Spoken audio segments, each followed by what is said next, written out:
Hello, hello, everybody. Everybody. Bum, bow. Everybody. Bum, bum, bow. It's your host, Samurai Kit Kat. And we are, of course, back at it again with some artsy, fartsy, dartsy stuff today. Oh, yes. Oh, yes, indeed.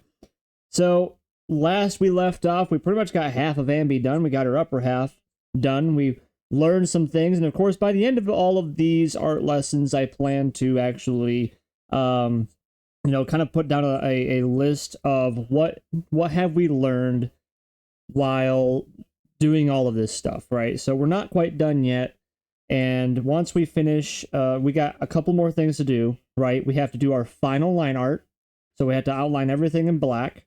We also have to remind ourselves that we have to vary our line art size, but we'll get there eventually. And then we have to color. So we have to learn how we're going to be coloring, Ambi and so on and so forth. And Chris said that. Damn! Oh my God, says Chris. Because Chris said that.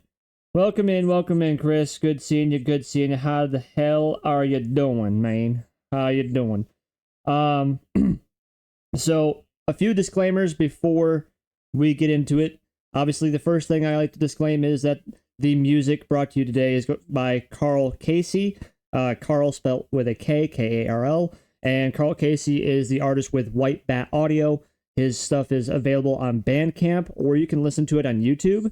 And the greatest thing about Karl Casey is that when he produces his music, you can utilize it on Twitch and YouTube, royalty-free, copyright-free, all that good stuff. All that he asks is that you either support him by mentioning him, like I am, or in your comment section, or your description of your videos, whatever the case may be. That's all he asks for. And then last disclaimer is that we are utilizing, going back here, we're using the artwork by Hoyoverse, and the character that we are utilizing is none other than one of the favorites, the original, the OG Girl Team girl, Ambi from the Hairs, and so we are utilizing this artwork as far as for learning purposes. This is only for learning and educational purposes under Creative Commons. We are not redistributing this artwork. We are not utilizing the artwork to make money or monetary value. It is for learning experiences only. So, that being said, let's go ahead, crank up the tunes. The tune edge. Let's get that tune edge. And then we are going to be getting into the artwork. And good. It's good to hear, Chris, that you're doing great. I'm glad you're doing great. That's awesome. Good to hear. It's good stuff. Good stuff. I'm going to do some adjustments with my volume on my music real quick here. Make sure we're all kosher on that. We just want some good background tunage. Nothing crazy. Nothing crazy. So, we're just going to bury our nose right into the grindstone here and just get to work.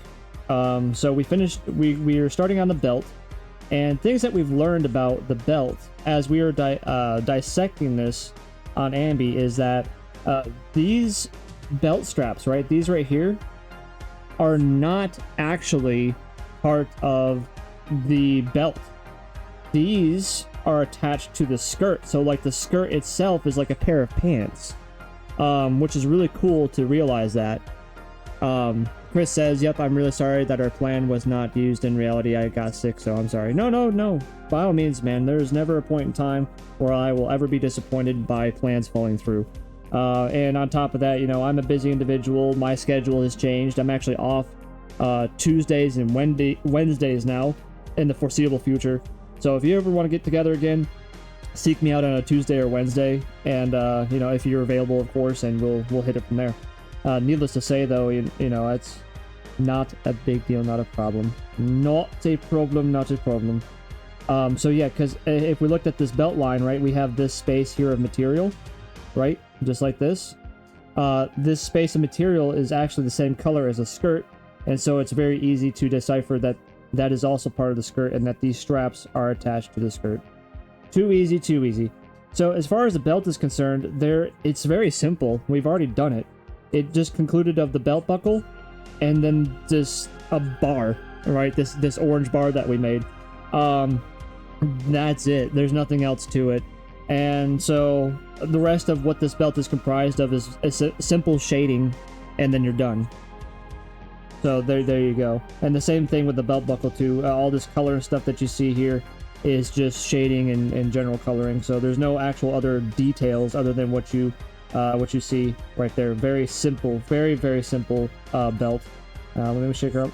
And then of course, since we don't need the guidelines anymore, we'll just go ahead and erase the belt lines, so that way they're not distracting anymore, because we don't need them anymore. There you go.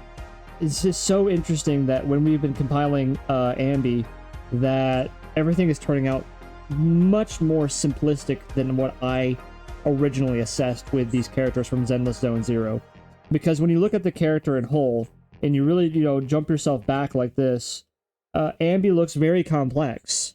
And there are some attributes to where she is complex, right? Like I said, I mentioned this back here, this whole, what do you want to call it? The sword sheath back here, that is a complex figure.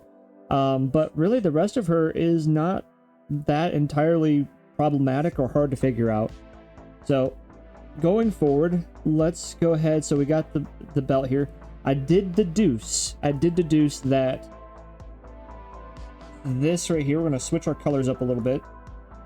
This right here, the strap right here, I would have to imagine was part of the belt system itself.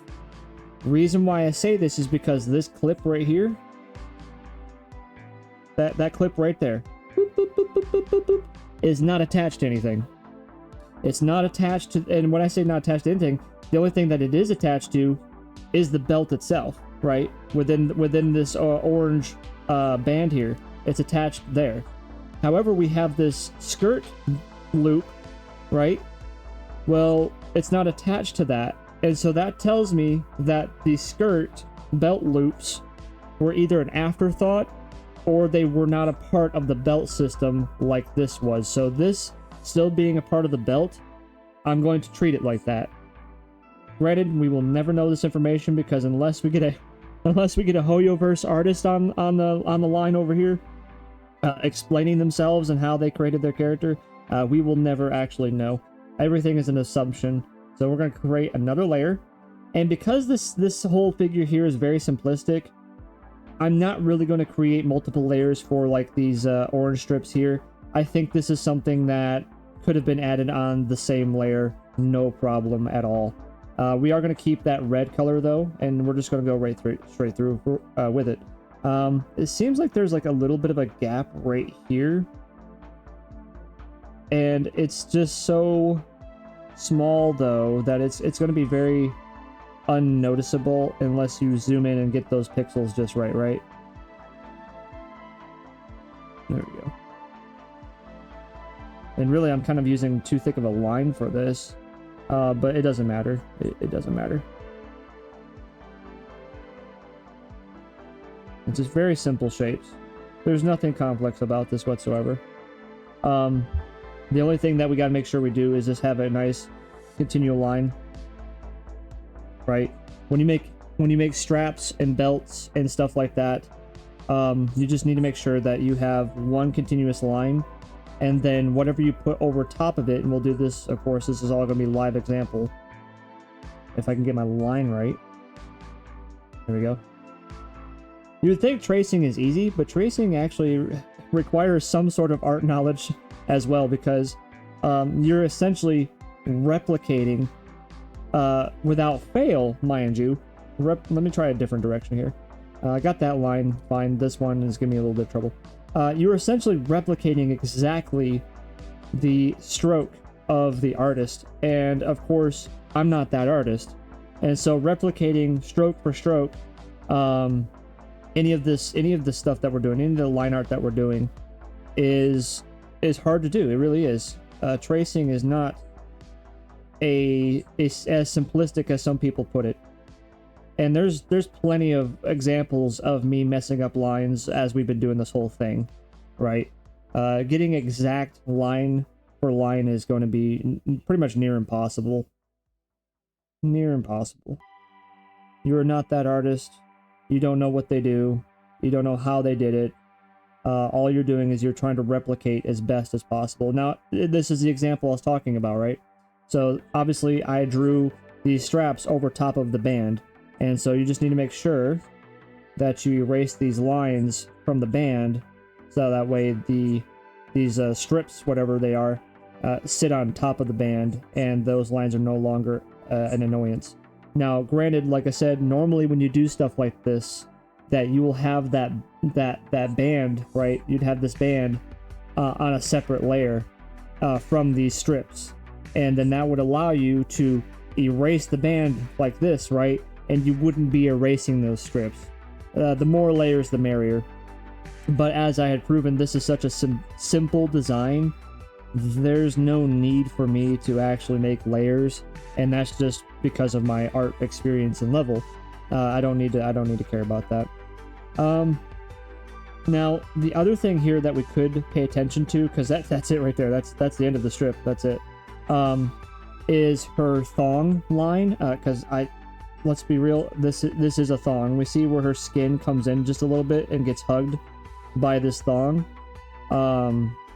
So would I put this on the belt layer? No, I wouldn't. And in fact, the thong line in strips here that you see just poking out barely, and we'll use a different color, of course, for this. This thong was probably done after the skirt was finished, because as far as constructing things that I'm finding out with this artist, this skirt was most certainly after the belt was already put on. Yeah, it could be vice versa, but most likely it was the belt that was first, and then they decided, okay, let's do a skirt, because then you can make pants. You can do all sorts of things once you have a belt in place wherever you want the belt to be. You know, we don't draw characters like we put clothes on ourselves, right? Where you put pants on first in life, right? You put pants on, and then you put your belt on. No, sometimes you put the belt on first, and then you put pants on. It's just because of placement and stuff like that, and it just is what it is. Just is what it is. All right, so essentially we're done with that. That's cool. We're good.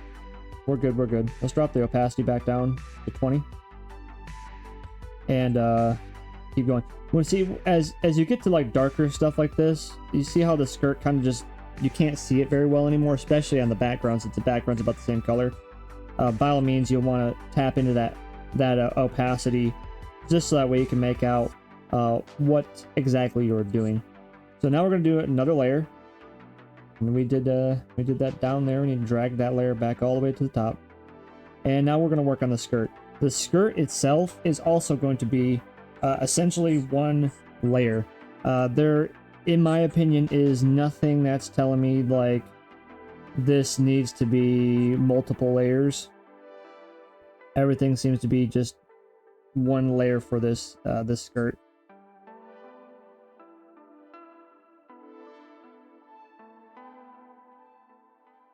There we go. There is some variation in that line, so they didn't do a. Let's see here. Let's try and follow this as best as possible.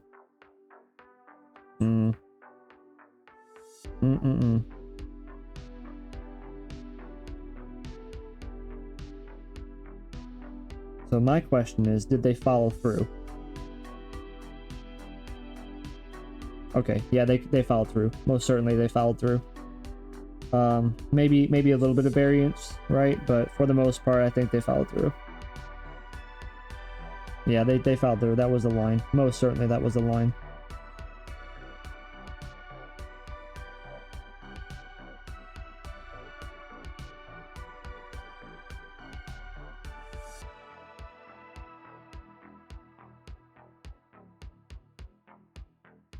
Even if you don't see those lines, draw the lines. You have to draw them, because it's just continuity.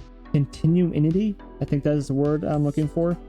Because even though that something is blocking the viewpoint, it doesn't mean that it doesn't exist. And it just helps you tremendously with making sure that these lines, just like I said, did he draw, did he or she or they draw you know, a full line all the way across the belt like this and then erase that line. And then of course it looks like it continues forward, of which it does. There has been some instances where I'm not sure, like with the jacket, right? I'm not sure if the jacket line continued through to the back of Ambi or not. But it seems like it did, needless to say. So, we got that. We got this. Bring that up and around. Very good. And then, of course, now we have to go back to our belt layer, right? And the reason being is because we have that orange line going through all this. Now, we don't have to because we do have contrasting colors and it's not noisy, but anytime that you do work like this and you put something over top of something else, just go ahead and erase that line because it's going to be in the way. Even if it's not really in the way, it's going to be in the way. It's a distraction. Just get rid of it. It's no longer needed. It's no longer necessary. You're not going to be altering it in any way, shape, or form. Especially if you're happy with your final product. So yeah, just get rid of it. Erase as you go, because the less stuff that you have to worry about or have things that overlap, the less you just don't have to worry about it. Just don't have to worry about it, man. Just don't worry about it. Why do you want to worry about it? All right, so now this is actually a series cut, which is interesting. So essentially, again, matching someone else's stroke is not easy to do, especially if it's a line of continuity. You need to be able to feel out exactly how that artist, and this is kind of cool too because you get a little bit of a personal touch. You get a little bit of close up and personal with that artist because now you're like, oh, okay, that's how you do it. That's how you made that stroke. That's how you did the things. And then you probably went up like this, and then you did a nice little curve, very shallow curve. And of course, the line thickness will change too because that's we gotta do that. But it's interesting to see how they did a skirt. Very simplistic. Very simplistic. Does not require a whole lot of imagination on this. But through simplicity, also, it is difficult, right? It's not as simple as what maybe it sounds like because you have to come up with the idea first, right? That's the problem. You have to come up with this idea first, and then you have to know how to execute it. And the only way that you know how to do that is through repetition and understanding of all the physics and whatever you want to achieve is involved. Because if you think about it, so like, would I have come up with a skirt like that? Probably not, right? Maybe I would have done a skirt like something like this, right? And did something like, because I do like pleats. This is very simplistic, but needless to say. So I'll do like a pleated skirt sometimes. And then let's just say we do want something that flares up and around. All right, so let's see, we do want something that flares. And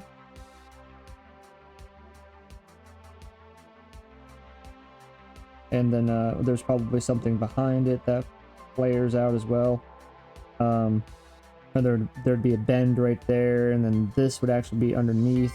So this would be a fabric fold, essentially. And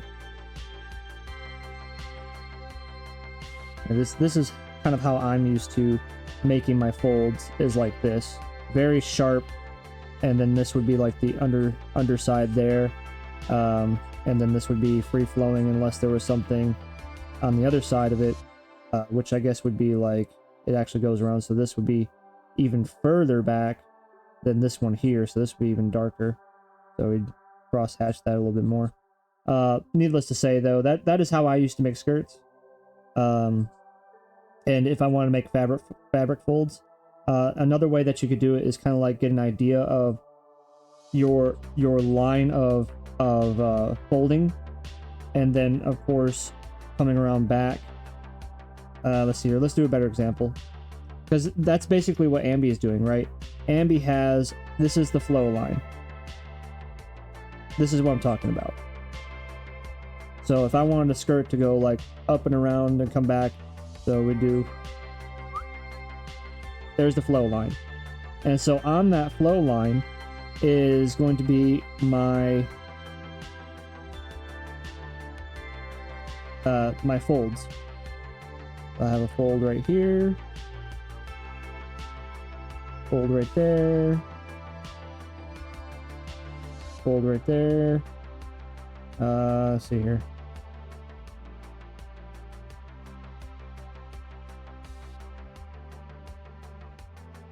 Yeah, that's not right. That's not right. That's not right. Let's see here. So I'd probably have my midsection already mapped out. So let's do the midsection of the skirt. Again, I'd have an actual person, right? I'd have all the base model, all this stuff. So I'm doing this a little bit of a bad example, but needless to say, obviously the ends of my skirt would be right there, right? Okay. And then I see one major fold line there, one major fold line there, and then something in the back like this. Right, so that's a simplistic skirt. But if you want to add volume to it, let's see here.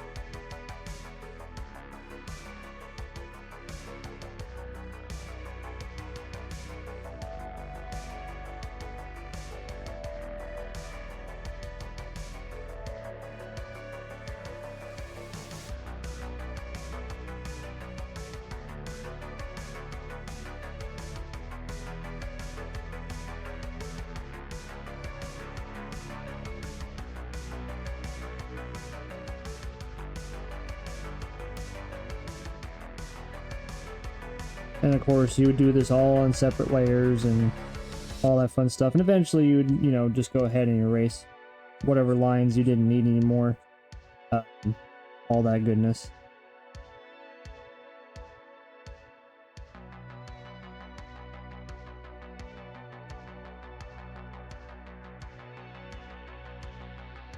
And so now, essentially, what we have is just an empty floating skirt.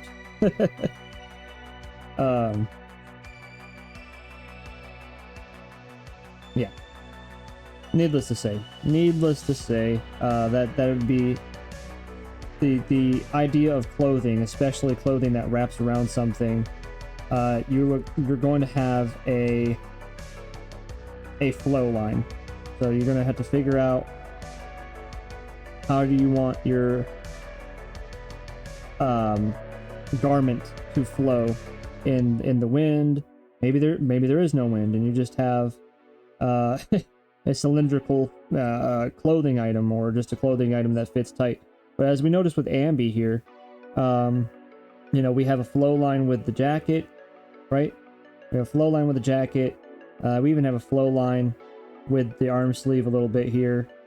And then of course the major flow line is the skirt, of which if we go to red is this right here. That is the flow line of this skirt.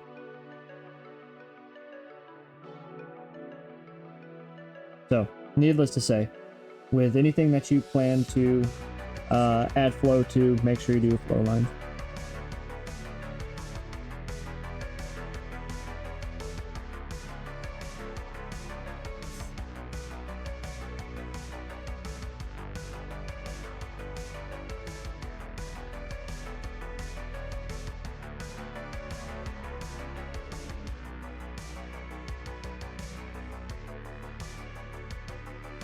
Now, I am outlining these like shades, and the reason being is because they are super hard, which would tell me that they should be wrinkles, per se.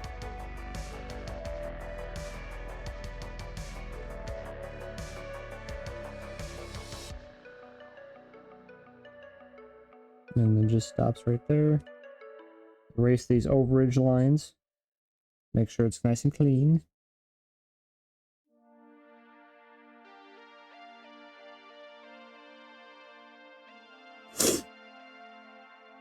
I mean, that's the skirt, right? That's again, there's really nothing to it. It is what it is.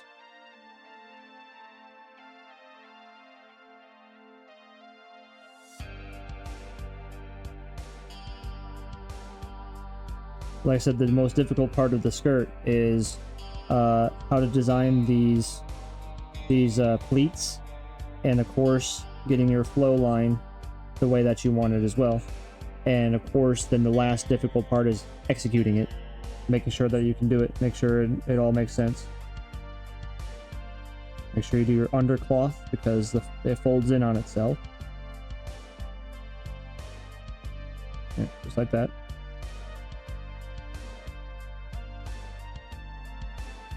Yeah, so basically I just learned if I want to make a swooping motion like this with a skirt, then I need to make lines like this.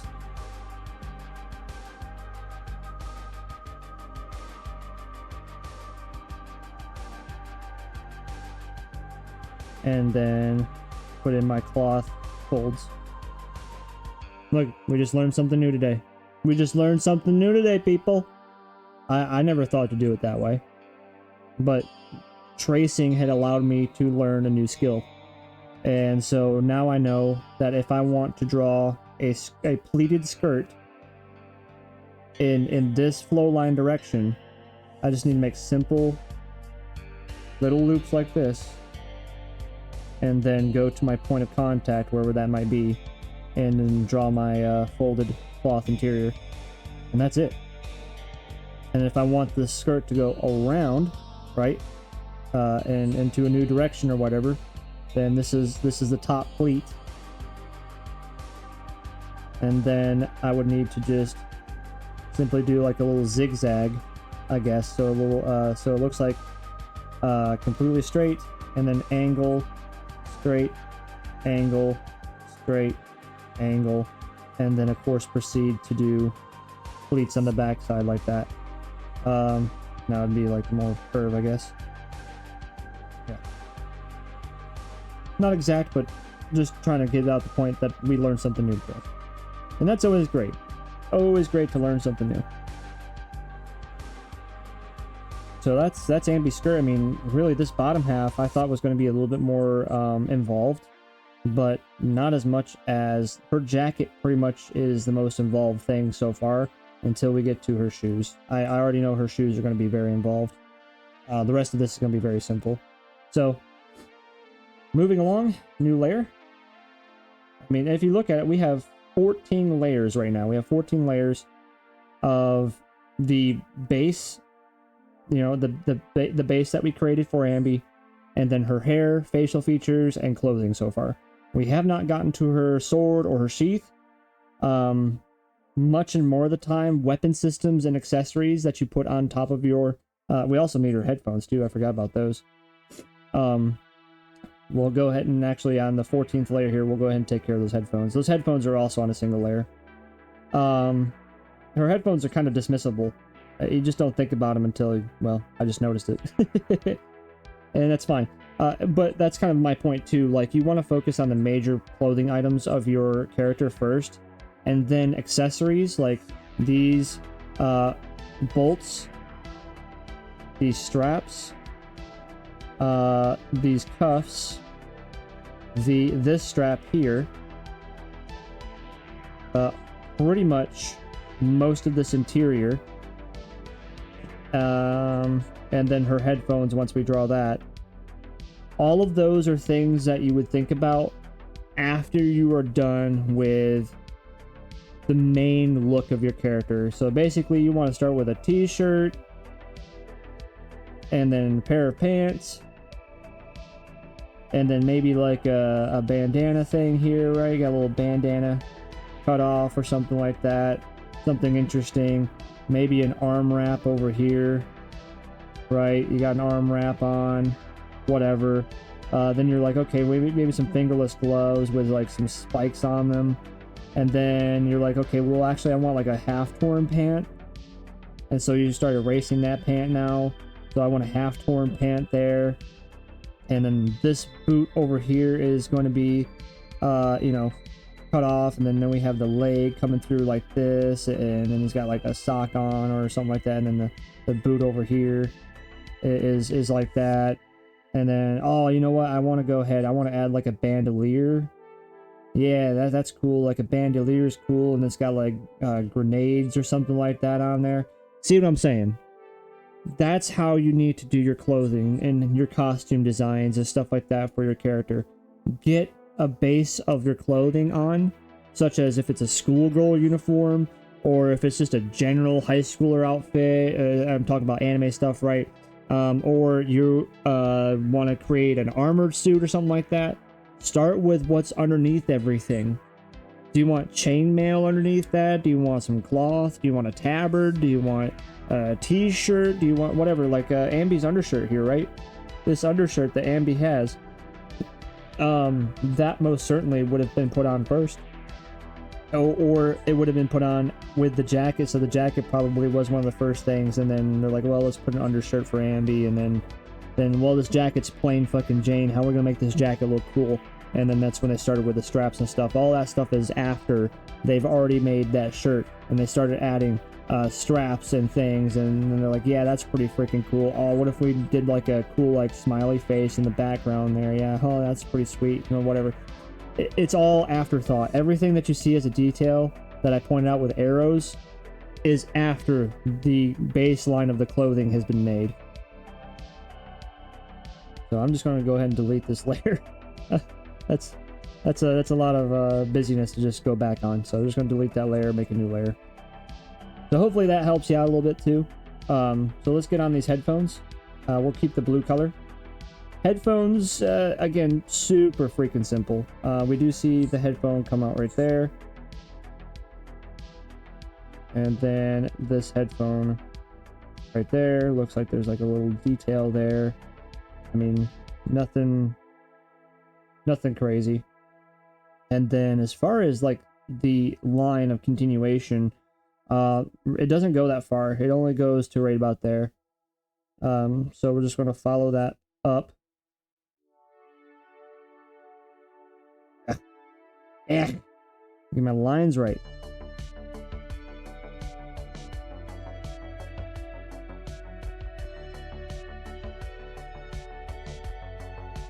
Again, like I said, we're trying to follow what another artist did, so it's not as easy as what it may seem. Whew, that's not what I wanted. I wanted to erase tool. Most of that line is correct, so we're just going to go back through and make it right. There we go. Perfect. Perfect. Okay, and then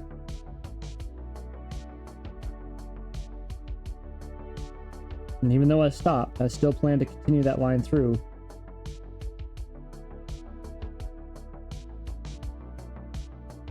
Nope. For some odd reason, I want to go like straight. I don't know why.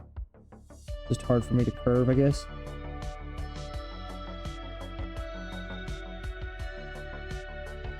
There we go. Perfect. Obviously not perfect, but it's close enough. And then as far as what we got over here, it's just a really basic square. Nothing fancy. Just a square.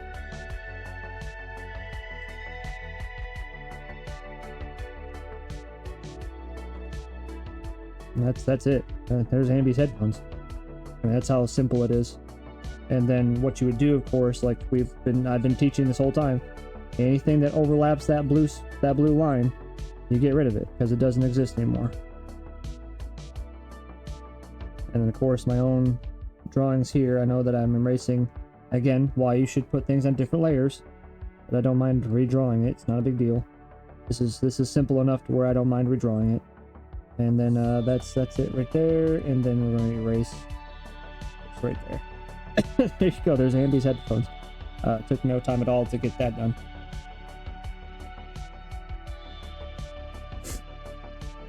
Right there. And erase this right here. And there you go. And as far as the hair is concerned, right, we would actually go and erase that pink line. But I'm not going to go all the way far back to do that. Alright, next layer. Bring that back. Bring it back now, y'all. Alright, so now with this, I'm going to go out on a limb and say that these, let's go to orange now. These belts right here are its own thing. And these were done. These belts were done after the leggings were done. Putting belts on first and then leggings from there, yeah, sure, probably, maybe. But for the most part, I believe that our lovely artist figured out where they want the leggings first and then went forward. I'm gonna do a little darker color. And then went forward with putting belts on.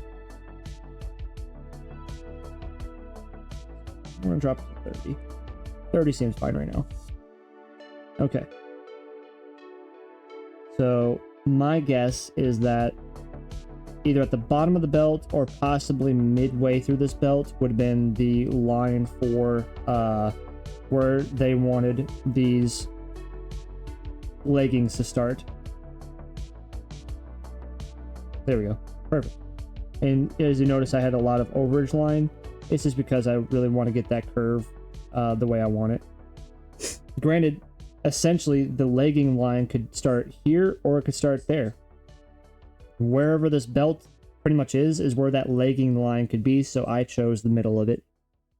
That's there you go. And as far as like the rest of it goes, her legging is clearly skin tight.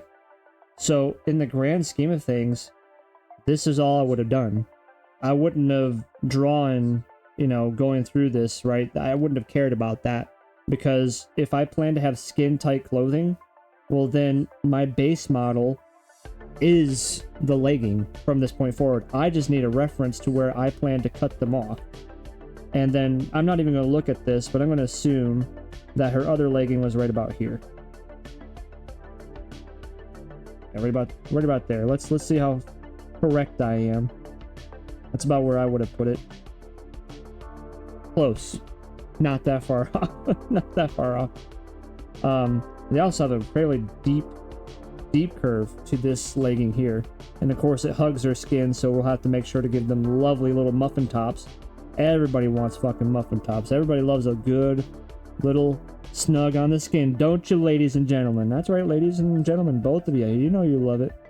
You know you love it. So a little bit of a deep curve on that legging there. Of course, we have no idea what the curve is like on this one, except for I kind of followed the idea of the belt curve, right? That's kind of the only hint that I have. The only other thing I could think of is that they did indeed do this other stripe here, right? This I think would have been thought in the thought process of this legging. This, of course, could be very well afterthought as well, but we're just going to assume that they meant to put it there when they were creating this legging. This design, definitely an afterthought. There is no way that this design was made. Jesus, like this is very interesting too. Like, I don't know who thought of this design work, but it's pretty crazy. Needless to say, though, this is an afterthought. This is, the artist would have stepped back and would have been like, okay, these leggings are kind of plain. What can I do to make this more interesting? And this is what they came up with.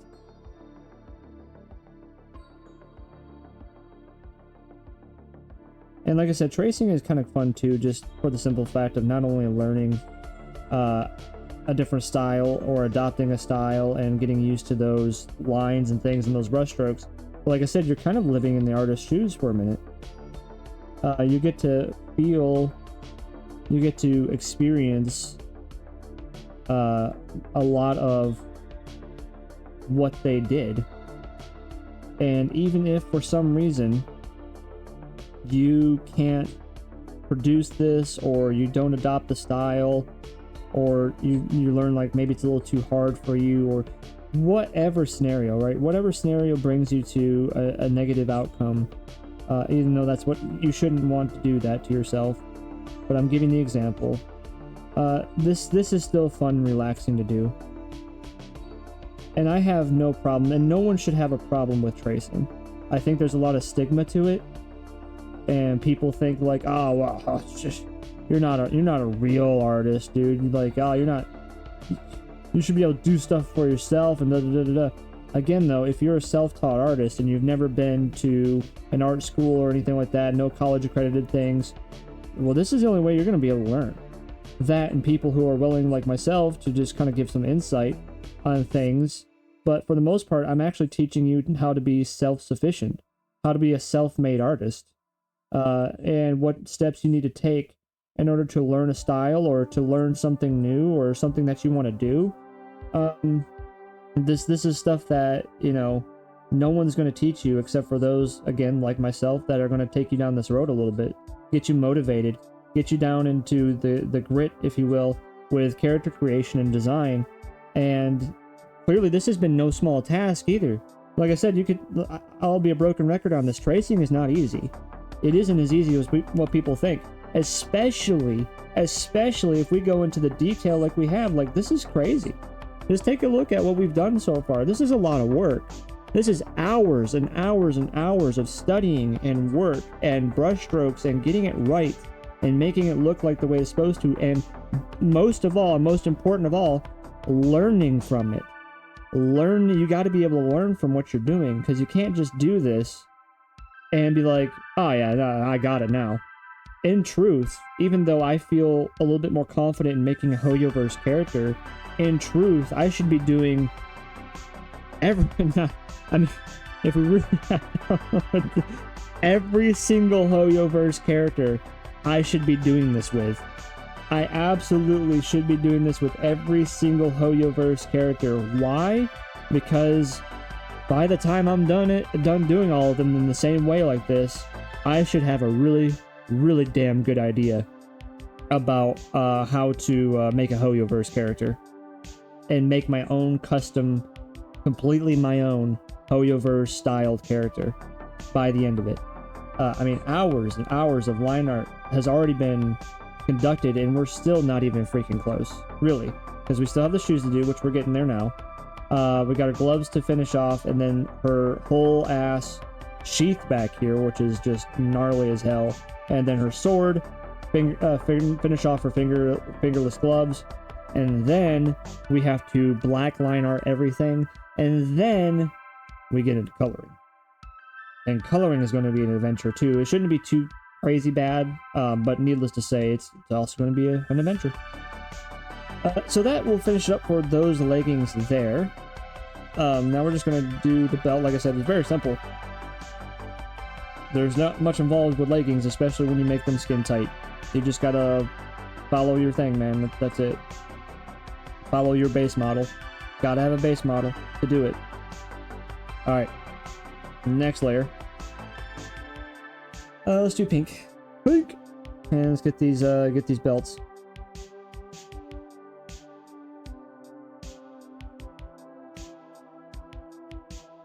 I'm gonna flip this sideways. And don't be afraid to rotate. Like, you gotta be able to rotate your images too. There's just some ways that you'll discover that you're really good at making lines, right? Or doing swoops or doing curves in a certain way. You'll discover that, like, this is the best way for me to make belts. Is going this way versus straight up and down, or whatever the case may be. And then you just write yourself when you want to get the other parts done. Erase the overages that I do.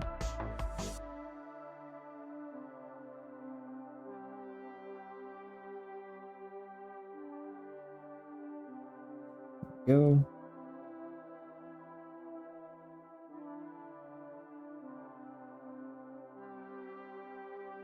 And of course, Ambi's belts match throughout the whole thing. The same circles that you find on her wrists are the same circles that you find on these belts here. This one, of course, this belt doesn't have any, what do you want to call it? Pinpoints, pin circles, but that is what it is. So I'm going to do that. And so it looks like, let's put up the opacity a little bit. So, okay, so this is just coloring. So we have a strip, a circle, and then a belt buckle.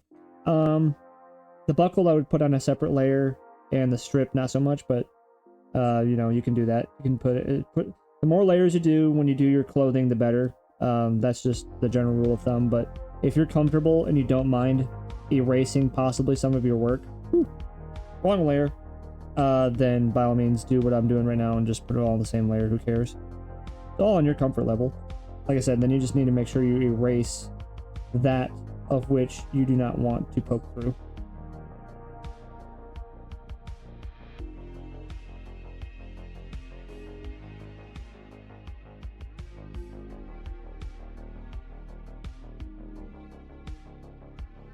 Okay. Cool beans are cool. There we go. And then, like I said, I will put these belt buckles on a different layer. So, new layer. And we're gonna go green. Will green work? Yeah, green will work just fine. So belt buckle there, and it kind of has like a little cut off, like a little slant. And then straight line, slant, straight line, slant, and straight line. There you go. Same with this one. Straight line, or slant, straight line, slant, straight line, slant, straight line, slant, straight line. Very easy stuff. Very, very easy. And this inside here is pretty much a perfect square. And then a little divot for the actual pin that would go inside these holes that don't exist. A little pin, because that's what this is, right? This is what actually goes in the belt to keep it at the length that it needs to be. The only thing that you have is this right here. That's the only thing that tells me that that actually exists with this belt system. But we do not see it throughout the rest of the belt. And it's just funny to me. Like, I guess I'm just making shit too detailed. Like, another thing that this is, again, simplicity. I just cannot believe how simple some of this shit is. And I'm just like, damn, man, like, where's the rest of your holes? Because this is where the belt would have all of these holes here leading up to this pin. And the pin itself, right, would have a little bit of a darkness around it because it's occupying one of those holes. And then you could go past it further a little bit more. And then there would be a belt strap here because there's usually multiple straps, right? It's not just one thing. There's actually another layer of belt when you go through all this stuff. And then that's how you get the tag in there. So, I mean, there's just a lot of information missing from these garter belts. But again, who the fuck cares? And this is the thing, like, when you look at it, this is what blows my fucking mind every time I look at this shit. Is just like how awesome Ambi looks, right? And most of Hoyoverse's characters look, but damn, when I get right into this thing, I'm just like, you didn't do shit. Like, we didn't even do half the stuff that I would do with my characters. And it's a beloved character, right? These are just beloved characters. And I'm just like, damn. It's crazy to me. Looks like I made a mark, and I'll have to fix that. I'm gonna fix that mark there. So we're gonna go 100% opacity, color match. Just go off the top of it.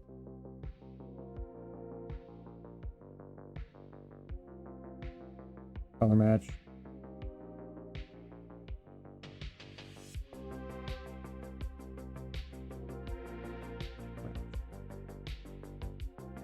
Oops.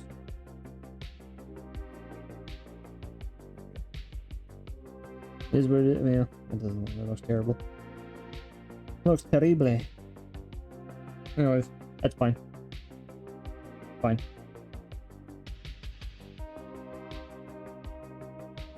Okay.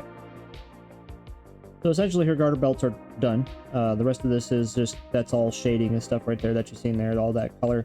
This isn't part of the belt, that's just shading. That's just color work. So again, that's not part of the construction of the belt.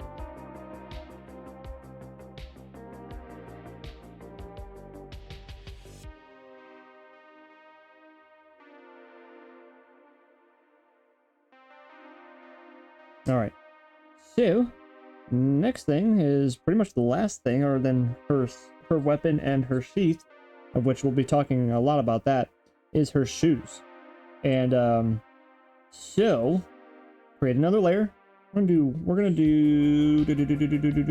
do Yeah, let's do blue for the first part here. We'll do like a little bit lighter blue, maybe.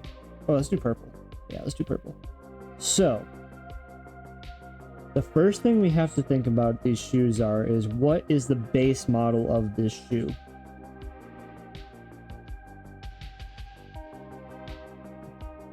Clearly, the base model of this shoe is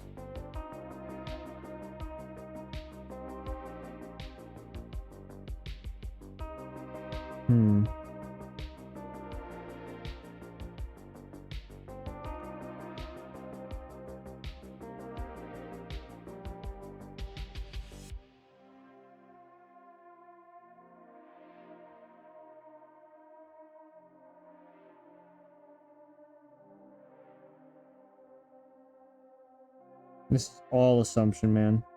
All assumption.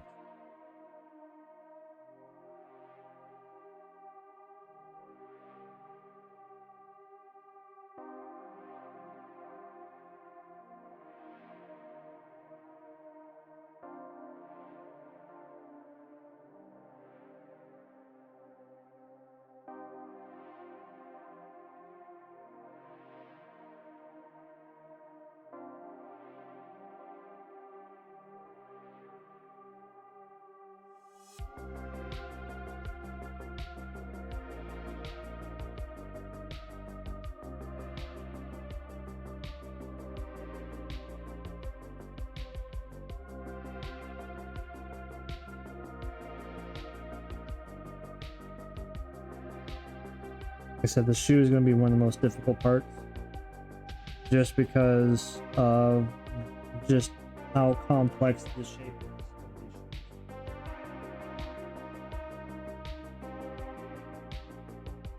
is. There's a little bit of curve there.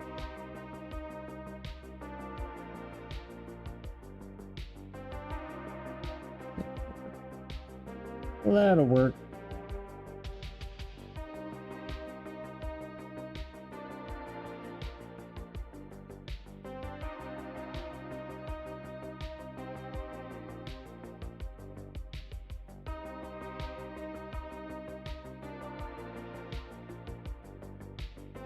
And just like with everything else, I draw perspective lines, right?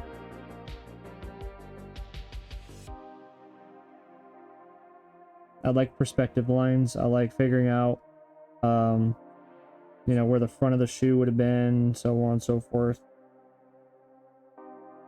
And so, in my personal opinion, this is probably maybe close to what the base model of the shoe would be.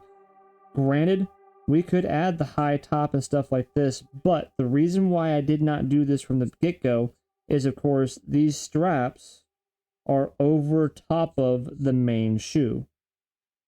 So I wouldn't care too much to do that. On top of that, these are designs. These are things that are designed. These aren't something that you would most likely come up with right off the rip. This is a bump, so this tells me this is a separate object here, and this is a separate object on that side, and then the strap is different. See what I'm saying? Like, all this is construction work.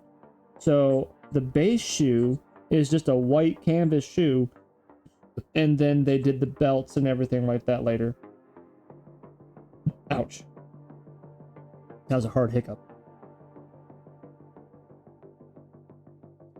Alright, so this is, in my personal opinion, what the base model of the shoes would most likely look like. I could be wrong, but this makes sense to me. Excuse me.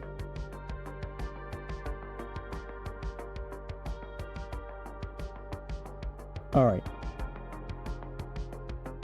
So, new layer. Do red.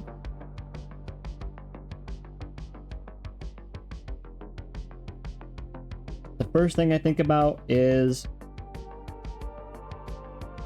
the base model of the shoe. And so clearly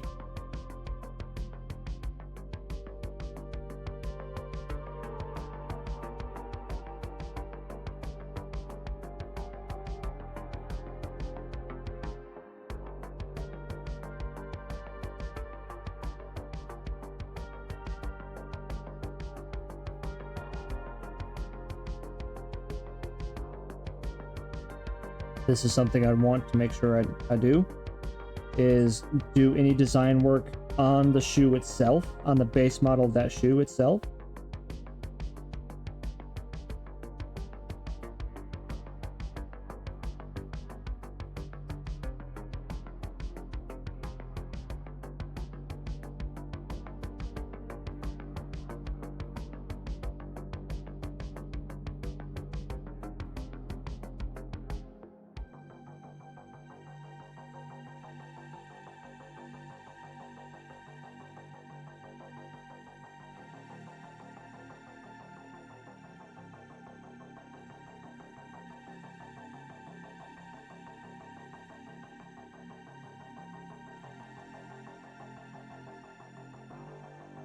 Because at this point in time, this is what it really looks like, right? It's pretty simple. It's pretty simple design. And so, of course, they're wanting to kick it up a notch. I feel like these black stripes and things, because it's weird that we don't have. She has black stripes on this one, right? This is where she's at on that, but that does not exist for whatever reason. It doesn't exist on this one. I don't know why that is. It's not like it's a shadow, but there should still be a black lip on this other shoe. So that's a little strange, but it is what it is, right? So the next thing I think that they would have done is get this green strip done. So let's make another layer.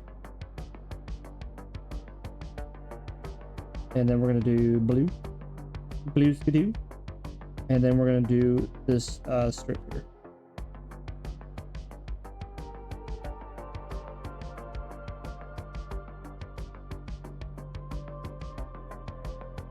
And here's another thing I need to figure out, like, okay, this I think is actually part of the shoe itself. Yeah, that's part of the shoe itself. So we're gonna keep up this opacity a little bit here so I can see better, because I used a lot of the same colors for most of everything. So it's a little hard to discern where these separations are.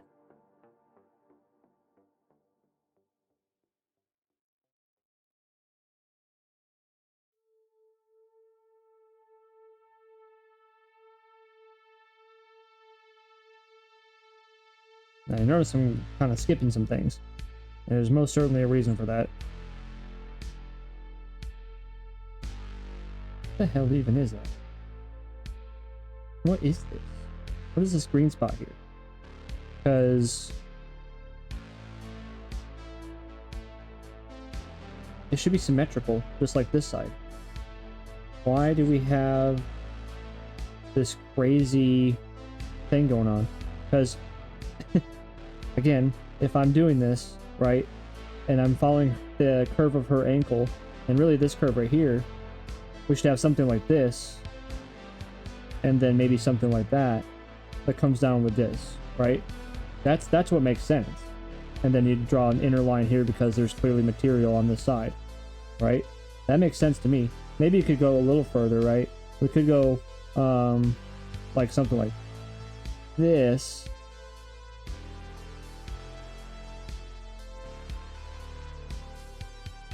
I mean, that's good. What the hell is this? What is that? The fuck is that? Oh well, it is what it is, right? So we just gotta kind of just work with it.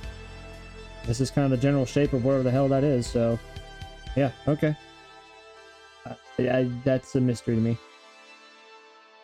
No idea what that is.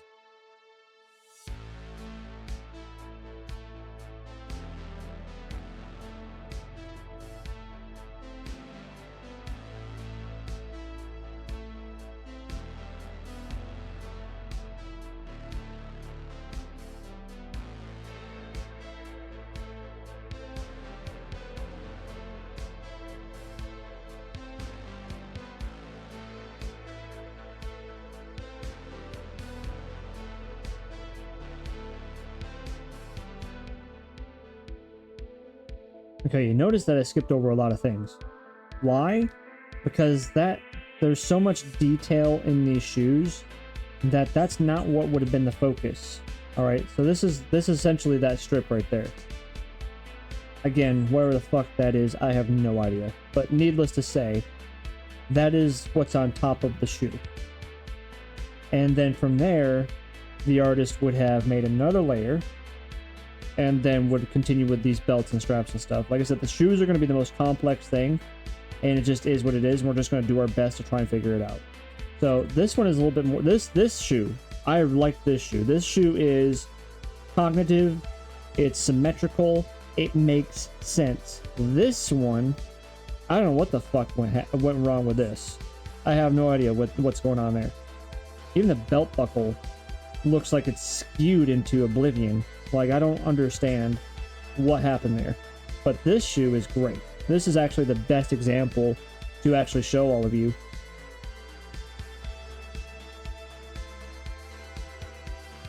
Of how this would have most likely been put together.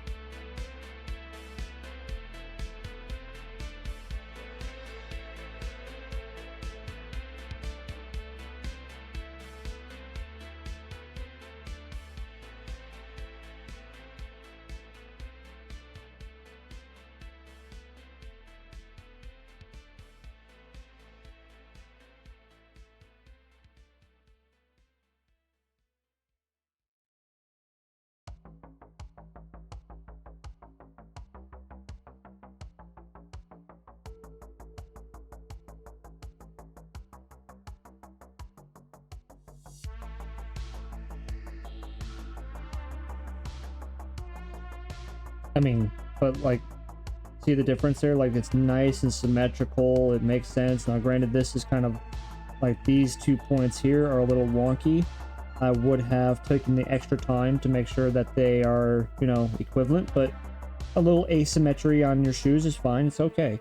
But the general message is sent here. This is very well compiled. But then we switch over to this one, and it starts to get messy.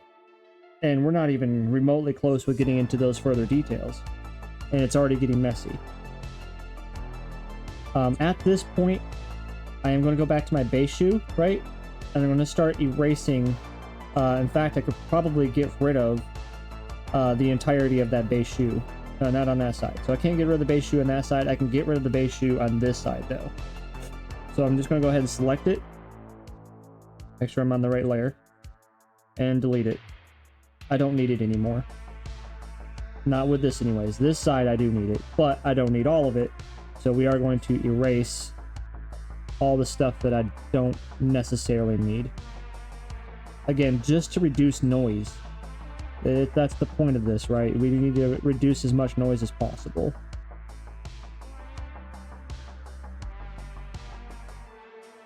There we go. Now that's a little cleaner.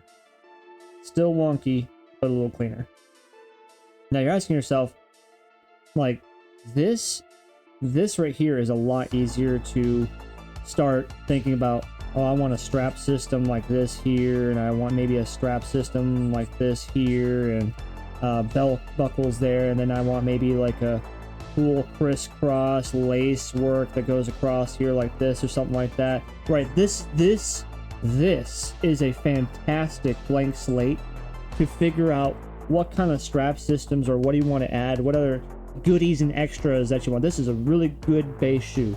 This is hard because now I'm going to think of, okay, well, maybe I want something like that here, and then there's like some points here, and then, well, I want my strap system to go across here and then go back and around to the shoe like this, and then you know, you have your perspective line, right? So you know that you go up like that. So let's just say I want something like this, and then I want something that goes like this. It's workable, but it's much more complex than actually just working with much more simpler shapes. So with that being said, though, I mean, we just got to keep trucking forward, right? So we got our actual strap surrounded. The next thing that this artist most likely did we make an, okay, new layer. Let's go to red. No. Let's go to purple. Yeah, let's go to purple. Blues, greens, purples. Let's go pink. let's do pink. The next thing that this artist should have done is create this belt.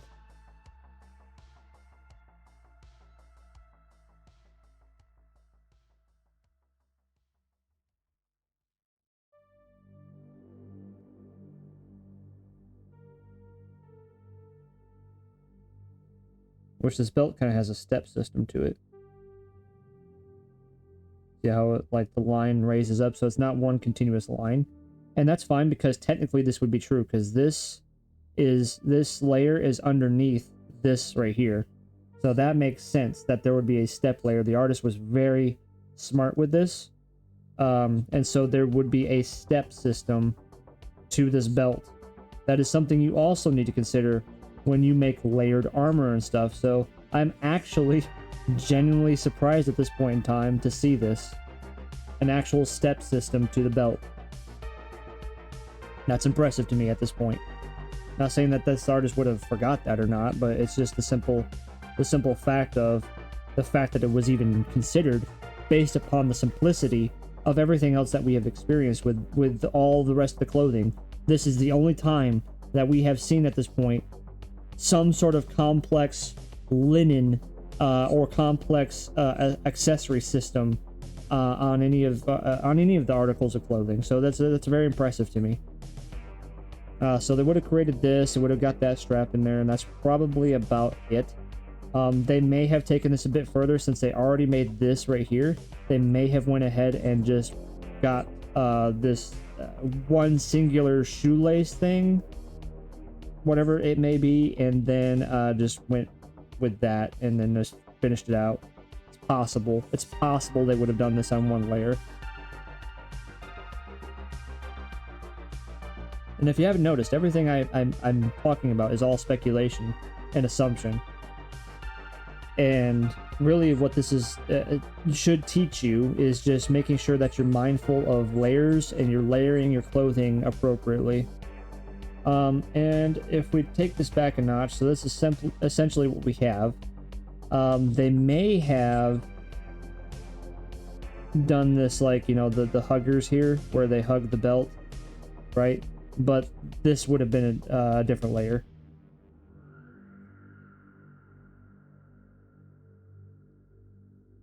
All right, so let's work on this side now. Let's do the same thing.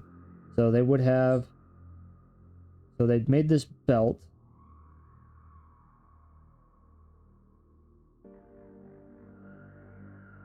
Very weird. Very strange. Okay. And then they have this right here doesn't even belong on a separate layer because it follows the belt line.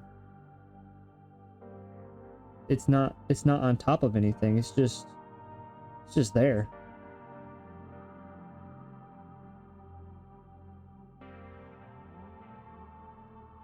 I don't know. That's just so strange to do this much detail and then just say fuck it to that. Who cares? Fuck it. Who cares, man? Whatever, bro. No one's gonna be looking at her feet. Oh, how you are wrong. And like I said, this lace system here, I wouldn't be too afraid to put on the same layer if I planned on it. This probably was an afterthought. It probably does deserve to be on its own layer, but the fact that it pretty much matches up with the belt and color and everything else like that, I'm just gonna go forward and say that this was it's meant to be this way, and probably would be on the same layer.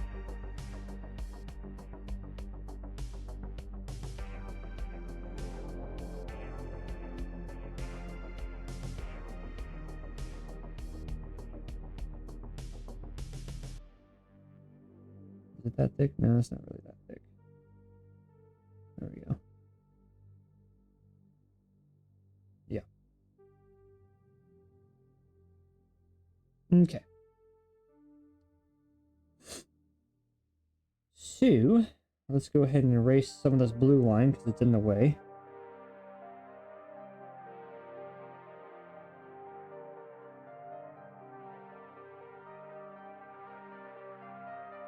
And like I said, these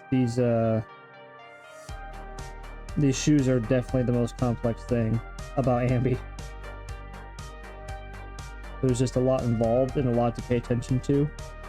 And what's really would throw most people off is just the amount of small details on the shoe. And the biggest thing to take away from this, though, is to ignore it.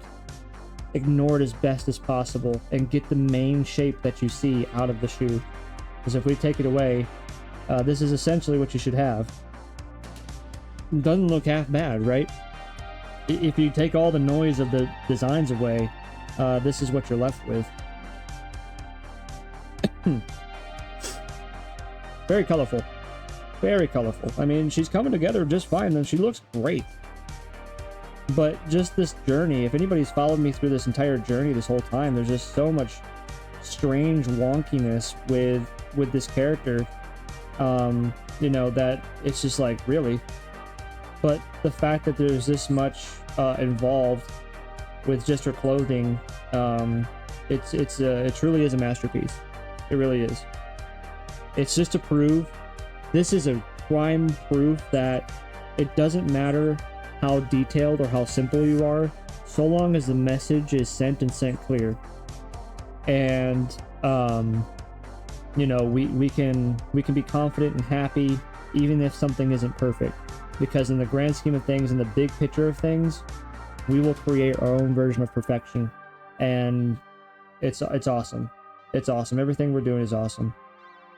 So that being said, the last thing here, I am going to go back to the blue layer, just because I just want to keep this as less layers as possible. And we are going to finish up these straps that go across the purple section here. All right, we're just going to do that. Not saying that this was done at that time.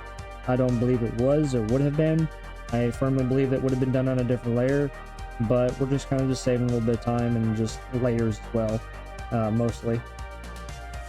So obviously the big question here is all of this design work. Just as I had mentioned on the leg here, and on the tip of Ambi's like jacket strap up here, right? Those things are all afterthoughts, and how to make something look cooler. Because really the artist would have just had this, and they were like, well, how do I make this look cooler? And just as I exclaimed, pretty much you'd be going through with maybe like an orange tool and like, okay, well, I want trim around the whole thing. I think trim around the whole thing would be cool. That adds some flair and depth to these shoes that are already fucking crazy. Let's do like a little pocket thing there and a little pocket thing there. Basically, as you see, they're starting to fill everything up. Let's add a tag here. That'd be pretty cool. Maybe we'll put some like words on it or something like that, or you know, whatever. Add some detail there. We'll continue this little trim line around this way, trim line here, and then etc. We'll do a little trim there. Let's go ahead. Oh yeah, let's put like a stripe system in place. Yeah, a little stripe system. That would look cool. Yeah, cool stripe system. And then let's put like a dark circle right there. Yeah, let's do like a big black circle right there or something like that. And then we'll do like a cool like black underline or something. And then let's put like some breathe holes on this. Right? See what we're doing? We're making this like detailed and awesome and cool and whatnot, because we're taking that step back and just kind of adding those details. Now, granted, I mean, we're not that far off as far as just going through our own process, right? Like, I just, you know, those are the things I was thinking of. These are things I remember seeing on the shoe too. But you know, we have complete freedom to make these shoes any way that we want, and so you know, that's just it. We are going to back up all of that, by the way, since we did decide to do that in a weird layer. But that's what you would do. You'd make these simple shapes, although some of these shapes are complex, but they are still simplified, right? Someone can come up with these ideas, someone can come up with this stuff, and then from here you would go through the paces of adding in those details. That's why I always say it's an afterthought. So let's do another layer. and start adding those details on these shoes. And so I was not that far off. Not that far off at all.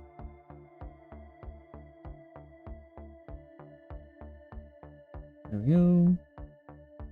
And I only care about the stuff that is actually different colored. Or has a hard line on it, such as this white square. We could say, well, there's this trim line around it too, yeah, but we can add that with black ink afterwards. But we will go ahead and just give that little general outline, because I do believe that exists.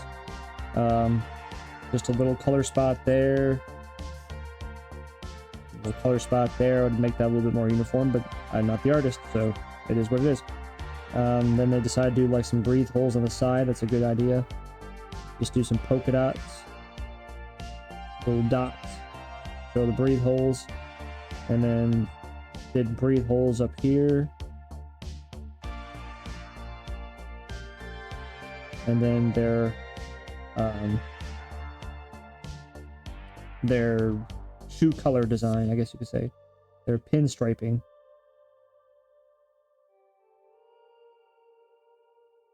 And I'd probably just go ahead and kind of like mock fill that in to let myself know I want that completely black.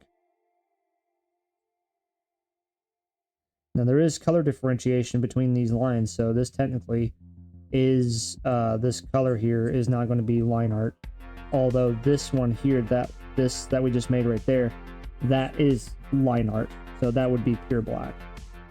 And then again, I don't know why this shoe has this and the other shoe doesn't, but it is what it is, right? It is what it is. It needs to exist, needs to do the things. Whew. I flipped it. I flipped it around like, what the hell? What the hell? Okay, no, never mind. We got it. It's good. It's fine.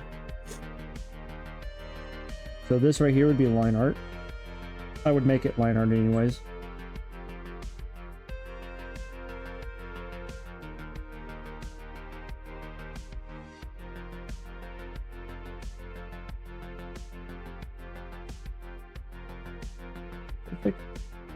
Pretty thick little line right there. But see how I'm filling it in, because I'm like, oh, I want that thick. I just leave that alone.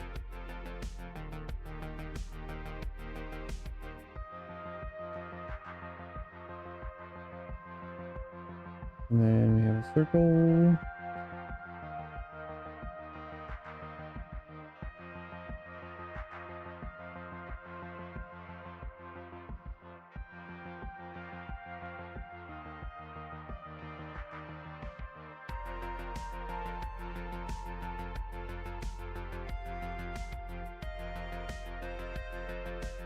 You can tell that the artist took more time on this shoe than the other shoe because of this right here.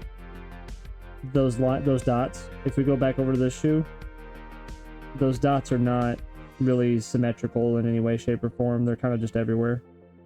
So I feel like the artist took more time on this shoe. And it would make sense too because of the fact that there is so much going on with this shoe than the other one, especially being a side profile. So it makes sense to me, but at the same time, I'm like, damn, dude, that's like, you're doing a lot of work that you don't necessarily need to do. No one's going to pay attention to the symmetry of your breathe holes on your shoe.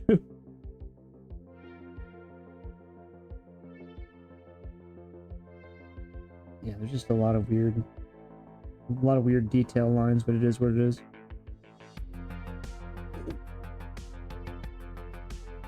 Okay.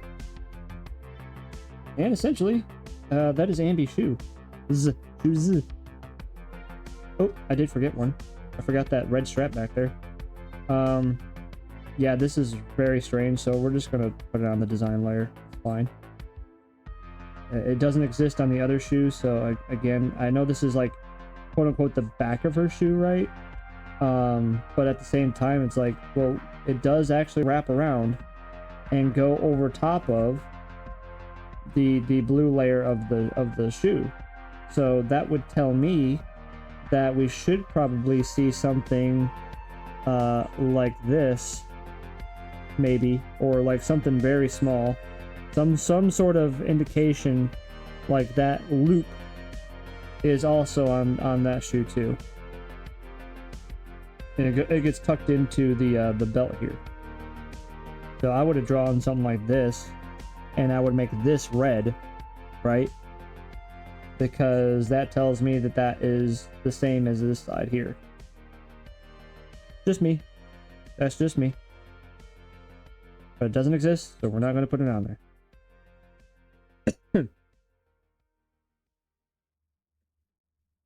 All right.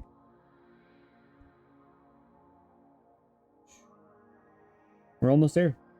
We're almost there. Last thing we have is her sword and her sheath system, which is just wild. This is just a compilation of different parts and stuff and things, and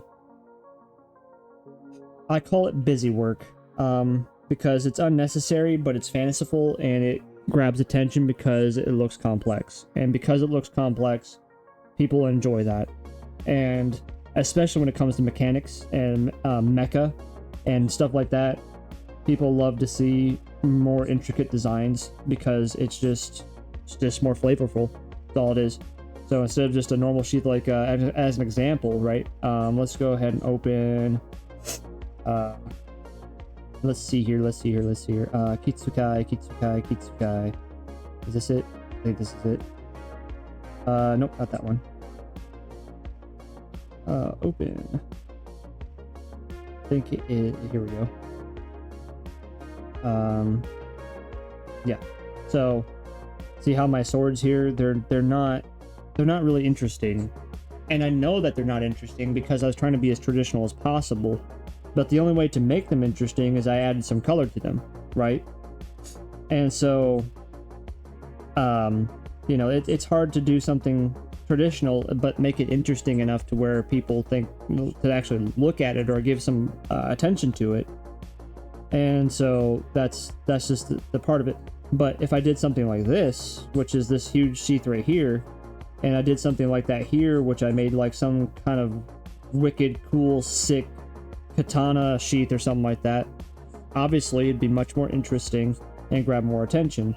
But I didn't want a whole lot of attention to the swords, and this is all just artistic ideology, artistic styling, artistic direction, whatever you want to call it. So, yes. Yeah. Good stuff. Hi, Kitsukai. Okay.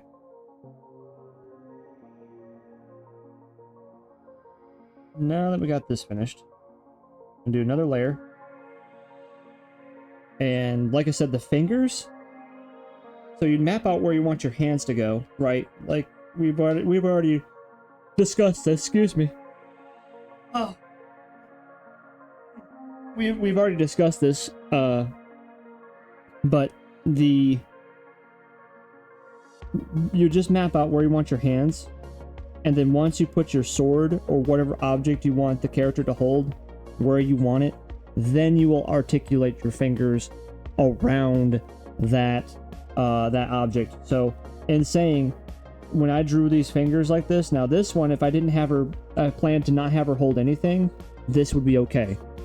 I would have already made this on the base model.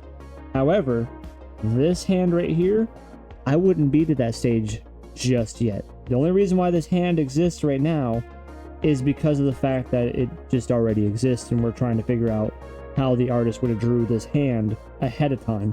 But in the reality of things, this hand would exist like this right now. This is how this hand would be right now. Until I figure out how I want my weapon to be, where I want it held, and where the handle is going to be, then I would go through and add the fingers, like, okay, this is how she's going to be gripping the sword, you know, blah, blah, blah, blah, there we go, right? So that is, if you plan to have your character hold something, wait to put fingers and everything. Just put a placeholder, whether that be a circle or something. Just put a placeholder where you want that hand. And then once you get that object where you want it, then have your character hold on to it, because now you have a frame of reference of of girth, of width, of length, all that good shit, right? Giggity. You'll have all that knowledge at your disposal. All right, so we are on this now. We're on this one here, and we are going to work on the sword. No, actually, we're going to work on the sheath because the sword goes over top of the sheath. So we're going to work on the sheath now. Goddamn. So we're going to do... Yeesh, I don't even know what to do. We'll do this blue color, that's fine. So, the first thing about this sheath is that clearly it has a shape, right?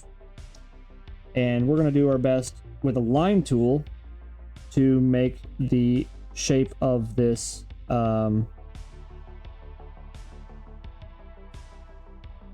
this sheath here.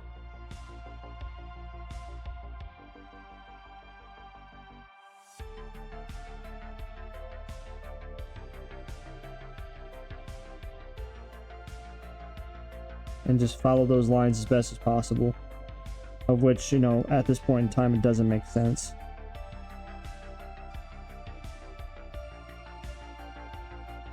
Okay, let's do some, go down on opacity a little bit. Okay, there we go. So, I'm thinking about this from the artist standpoint, right?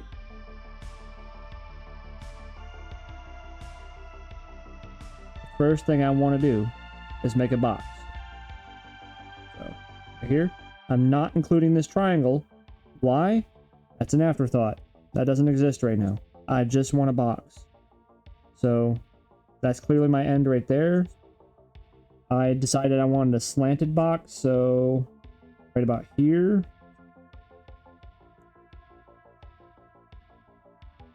And then those pipings there, I'm going to kind of ignore those. Because again, in my personal opinion, that's an afterthought. So this seems right. Then I'm going to bring this line here and connect it there. Okay, so this is my box. That is my starting point for Ambi's sheath.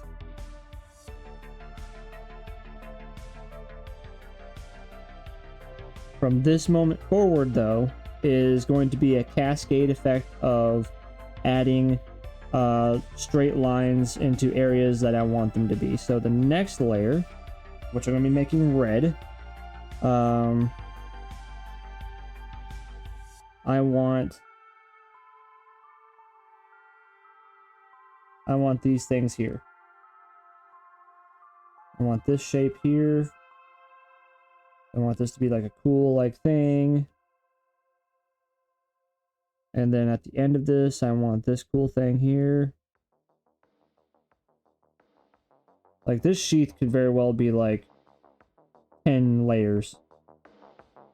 Easily could be 10 layers.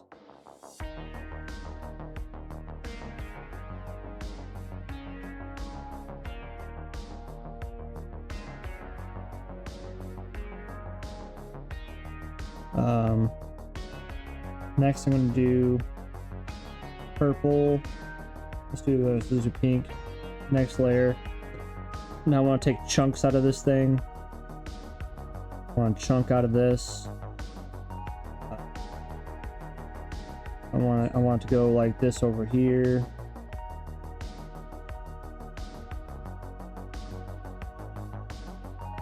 Yeah, there we go. That. Taking chunks out of this thing because I want cool, edgy, chunky, weird, mechanical stuff.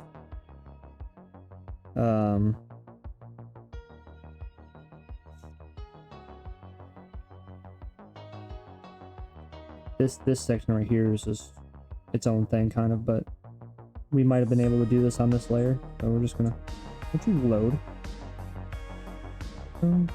Go. Go. I'm like, yeah, that's kind of cool. That's kind of cool. I like that. I like that.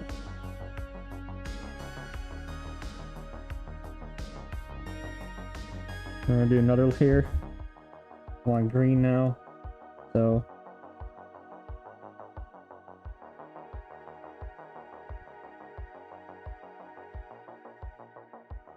get down in here a little bit.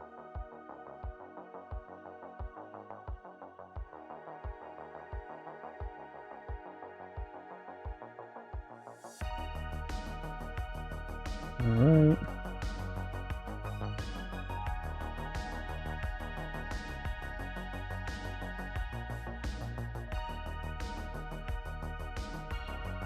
There we go. Not much any more detail on that side. We don't have anything for this over here just yet, so that's whatever.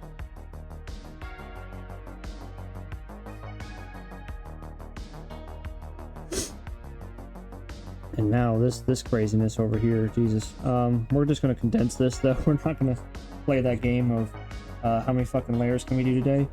Let's get purple, and we're just gonna go ahead and, because really all of this, everything that you're seeing is artistic direction, meaning like the artist just looked at this and said, let's go fucking crazy. This is all the shit I want on this thing.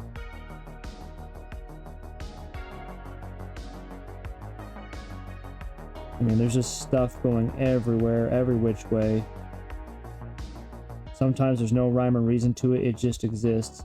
The only thing that this does for this artist is make them understand what they want out of this particular artwork,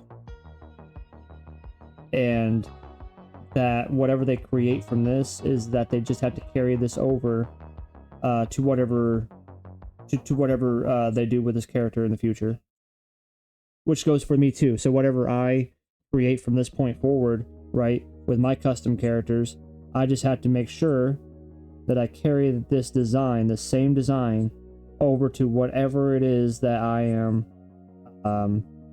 doing with that character, and from different angles too.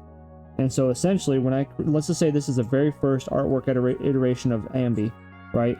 So now I have created my own reference art, my own reference work, and from that reference work, I now can just keep going back to this and be like, oh yeah, I forgot to add this star thing there. Ah shit, I forgot that piping shit there. So when I'm redoing her sheath every time I draw Ambi, I'll know exactly the way I want that sheath to be.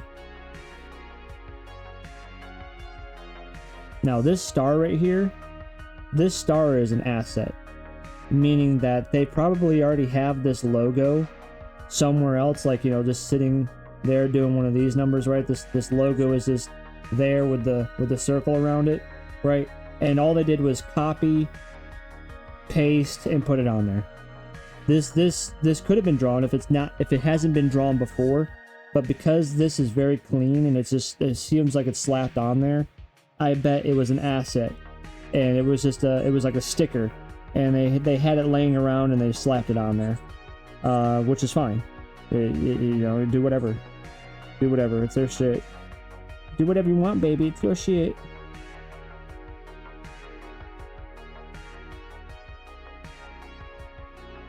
But like I said, saving time and energy and all this stuff, I'm just going to go through here because this is something that you won't necessarily have to worry about, because when you create your own characters, you know, you're going to be designing your own sheets and stuff however you want them to be. The only thing that this is really teaching you is to be very liberal with how you want to add details to things, right? That's really what this is teaching you, is just go nuts, do detail work and things, and then that's it.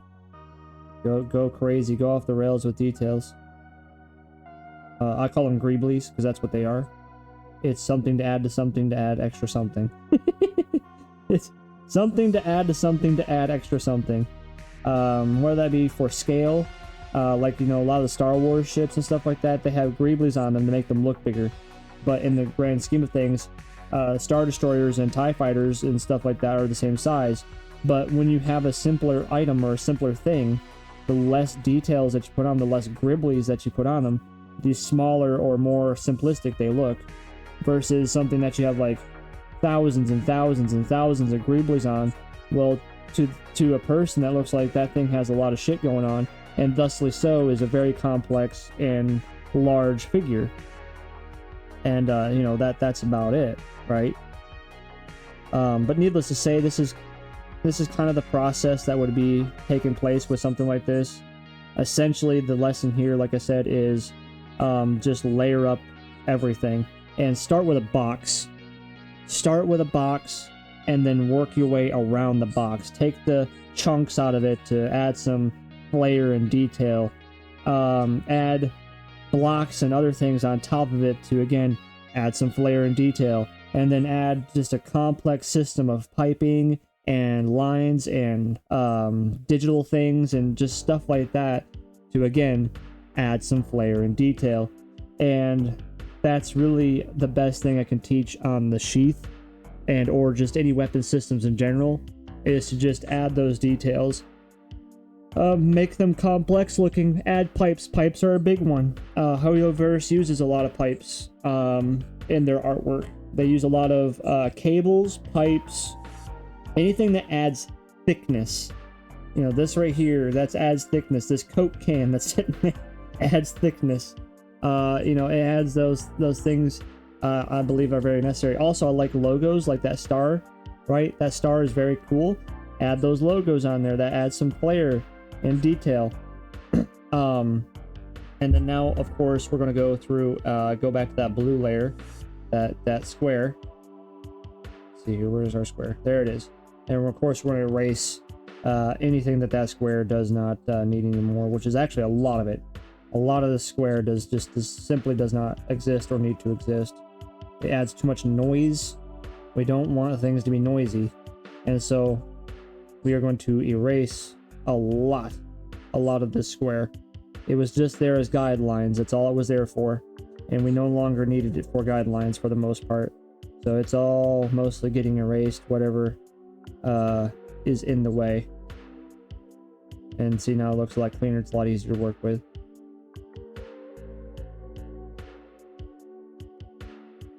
There we go. What is this? What is this sticking out here? That is on that layer. Okay. Did some shit on this layer. I don't know why. Needless to say, though. But yeah. And that is Ambi's sheath. Like it. I know I ripped through it a little bit, but in the grand scheme of things, this is pretty much how it was constructed. Just a block, a polygon of some sort, and then you just start adding shit on it. That's all you gotta do. Just add shit. I can't make it more simple than that. Just add shit.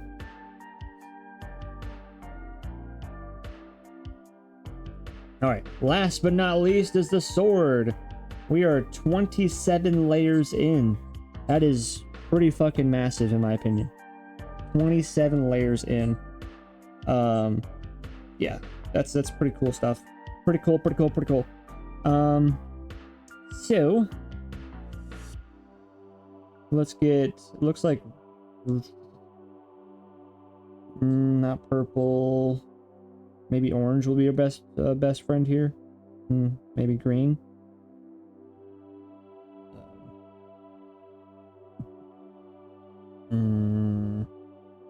Green blue? I haven't done green blue. Yeah, that'll work. Let's do green blue. Guess that'd be teal-ish. Minty green. I don't know. Hey guys, so sword wise, obviously this artist picked this direction for the sword. So, you know. Excuse me.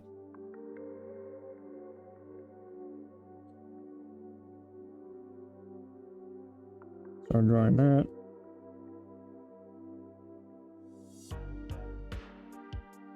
Get fucked up there. Continue that line. I clearly made this out of a box. And so her arm is actually like kind of resting on the blade itself. So that's kind of cool. Didn't really notice that before, but her sleeve is actually on top of this sword like this, even though the sleeve continues down like that. Because as far as where the sword blade ends, right? The sword blade, let's see here. Let's use our straight line tool. Sword blade goes about this angle here. And so therefore, in order for this box to make sense, it'd have to go to at least right about there. And then on this part here, up into about there. something like that, right? So there's a lot that's actually hidden underneath that sleeve there. But it is what it is, right? It just is what it is. So we're just going to erase that. There, that's about right where that sleeve starts over top of the sword. Erase that. Get that back a little bit. And then we're just going to do the things. So it looks like they fatten this out a little bit. Like they use a lot of black in here. And so this sword actually has a 3-dimensional serrated edge like this. It just gets lost in the sauce a little bit with this, how black it is. So that's kind of like how they have it.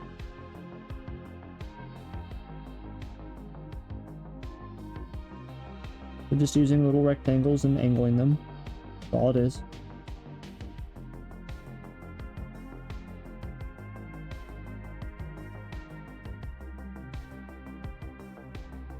And then they slowly make it from really chunky to very skinny, because they're getting to the blade part of it, and so they want this beginning part of this blade to be really chunky, and then get to the actual fineness of a blade.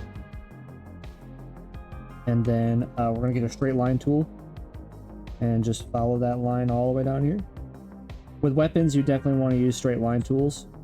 One is just it's required, and two, you know, it helps you keep everything where it needs to be. Now this tip over here is going to be a little difficult because it actually has a round tip to it.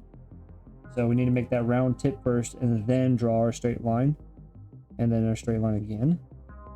This right here, this little notch, would be hand drawn, and then it looks like there's a little bit of a groove. I don't know what the best word to say is, but needless to say that that's there. And then of course Bambi sword has angled cuts to it, and so we're going to take another straight edge, straight line, and rip that sucker all the way through and follow that all the way back. And as you see, it clearly matches all the way up with a straight line tool, because that's, again, what you need to use to do this stuff. And then all this complex writing and stuff like that, that's all afterthought. We're not even going to worry about that. Maybe this design here is incorporated, right? But this, whatever the hell this is, that's something that they probably would have typed up. So they would have used the type tool and typed something, and ooh, that is a huge font.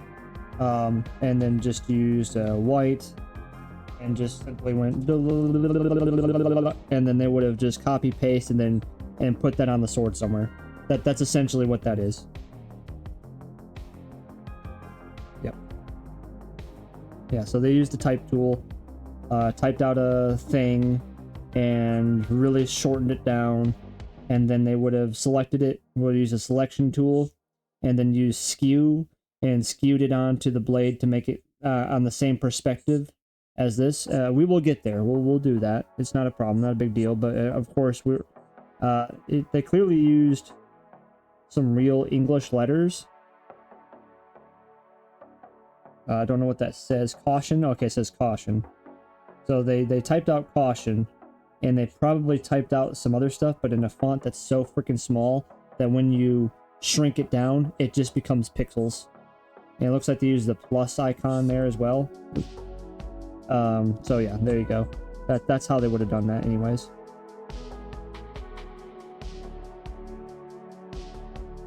Okay. So, if we take this off, we have successfully, at this point in time, created Ambi. You know, and we've learned a lot. And so at this point in time, I kind of want to go ahead and just go over all the things that we have learned, right? And especially things that I have learned, because that's really the important thing here. Like I said, I'm teaching myself. You are all in the crossfire of these lessons. So you just happen to be graced by me learning all this stuff. And I chose to show it to all of you. Humble, I know, humble. So the first thing that I have learned with this is that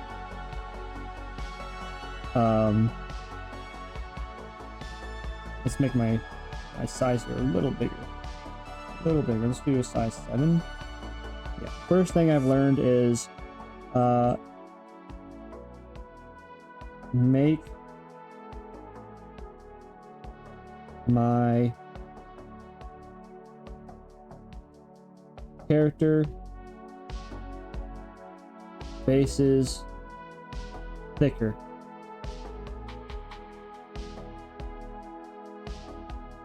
There you go. So make my character bases thicker. I am notorious for making skinny models, as obviously, let's see here, like this, right? So this is what I attempted to do, and I believe this upper section here is too skinny compared to this ambi here. And if we take everything away, right? We take, oh my goodness, take all of these layers away.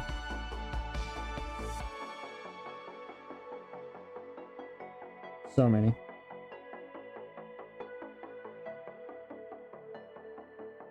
So many layers.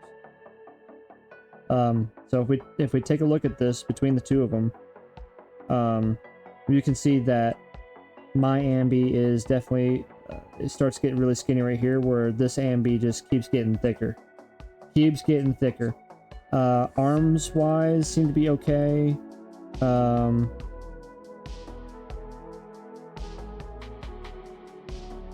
Thigh wise, I think my thighs are a little thicker than the ambis over here. Yeah, they are. They're a little thicker, so thighs are fine. So essentially, I need to just possibly make my characters a little thicker, I'll say.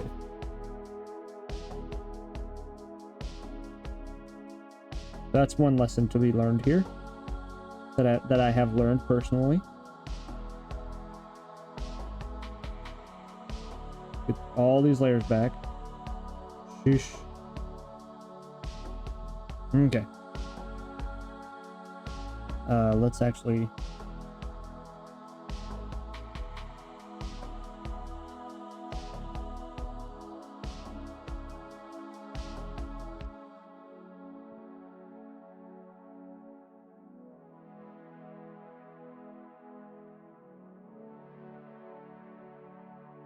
There we go. Okay. So that way I'm writing on one layer.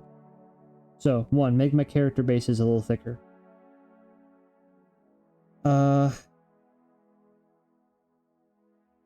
Second thing I've learned, angle the iris. I don't know how to spell iris. Of eyes. So this angle right here, I've never done that before. So I've learned to angle the iris of eyes for characters, maybe to make them look a little bit more serious, or whatever the case may be, right? But I think this is a very popular thing with the Hoyoverse characters, is these angled irises. So learn to angle the irises. Third thing I learned is to add hair strands.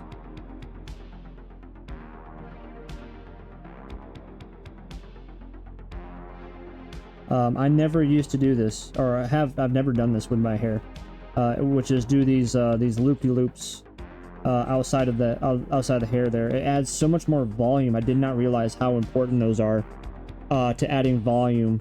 So definitely learned a lesson on that, is to add hair strands and be generous with them. Not this is what, 1, 2, 3, 4, 5, 6, 7. That's 7 hair strands on a fairly simple hairstyle. Okay, lesson learned. Kind of already knew this, but again, layer all clothes.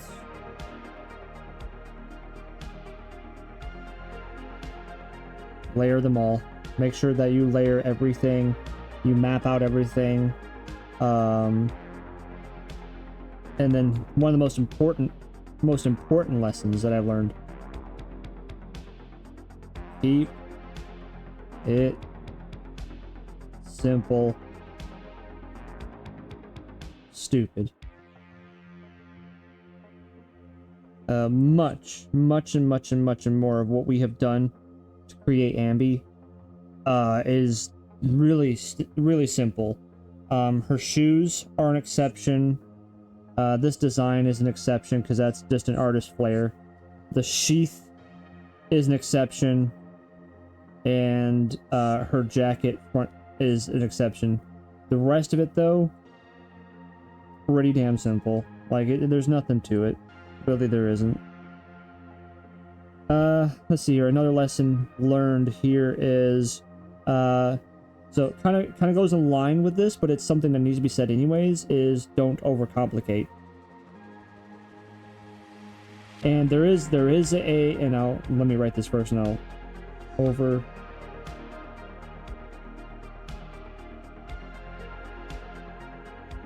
Don't overcomplicate. Which you're like, oh, well, that means keep it simple, stupid. No. Keep it simple means these bolts are just some circles. The sleeves are just a little angled. The jacket is just a couple of lines.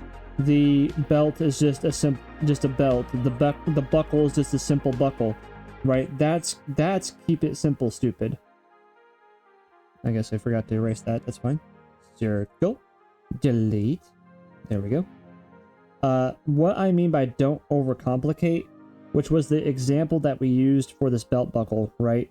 So for the belt buckle, I was like, well, I would have drawn something more like this.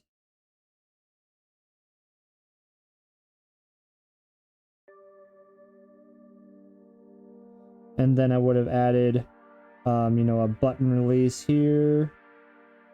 And then I would have added some trim work around it, right? And then maybe a tiered release system of some sort with the circles there and circles here and then all this stuff there. And then maybe it would have had a couple more circles over there and then the triangle thing here. But that's too busy. That's too much. It's too much going on. It may be alright for most circumstances, but as we see with Ambi's belt buckle over here, there's none of that. It's just a few circles and a very haphazard belt buckle shape, and that's it. It's not even close to how detailed that is. And what that taught me was something very powerful, which is stop doing so much detail. Don't worry about it. I should just make a belt buckle like this, which is a basic shape like this. Add a circle or two and a couple of lines and then the triangle and then be done with it. That's it. Stop overcomplicating things. So don't overcomplicate. Like I said, the keep it simple, stupid is related to don't overcomplicate.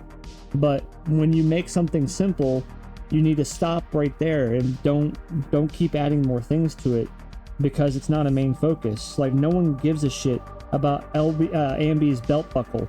The only thing that they care about is how much sexy skin and leg is she showing off, this midriff here, and then her weapon system.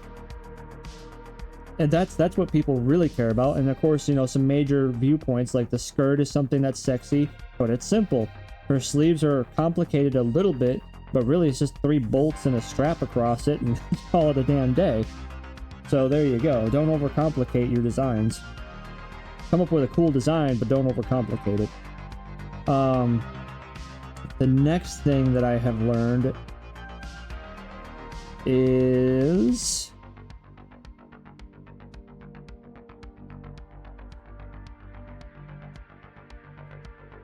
the hair and simplicity. Don't complicate. So as far as Hoyoverse is concerned, add many details to mechanics.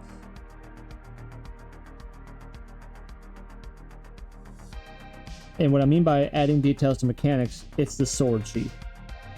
The sheath is very complex. It is. There's a lot going on. There's a lot of things that are added to create complexity. And so out of anything and everything Ambi has, her sword sheath has the most involved things with it than pretty much everything else that she has going for her. Even her sword is pretty damn simple. It's just a giant kitchen knife with a it's just a kitchen knife with a notch in it. I mean, that's how simple her sword is. But her sheath completely overshows and overshadows that sword. And I know why, because if we're looking at this from the video game perspective of things, right? Well, you're going to see that sheath way, way more than the sword. I mean, she's going to be using her sword all the time. And in fact, she resheaths her sword when you're done attacking with her, and she'll just run around with her with free hands. So this sword practically fucking means nothing. That sword sheath, however, that's what you're seeing 24/7. So there's going to be a lot more effort put into place to make that sword sheath kind of stand out and give Ambi some more character, more personality. So when I'm creating my own Hoyoverse characters, I know that when I make my sheaths and stuff like that, or whatever weapon systems I have, if whatever is the most visible stuff, they need to look complex and have designs and greeblies on them, but not overly too much, but enough to make it look interesting. So that's what I had learned on that.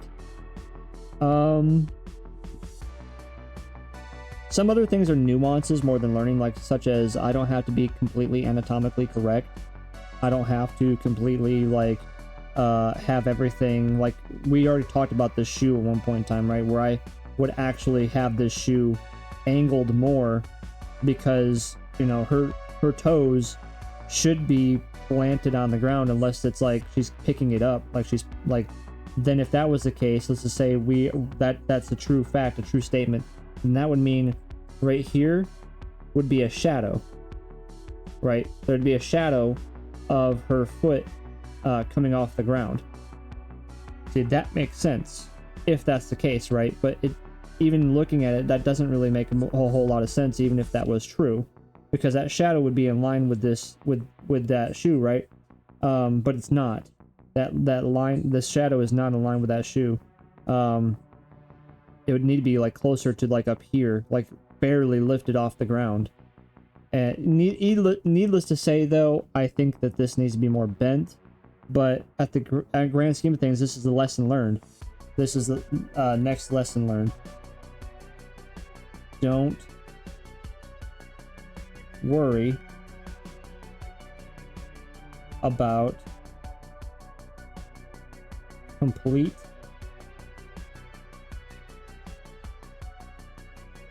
anatomical. Oh, I spelled that right. Anatomical completeness.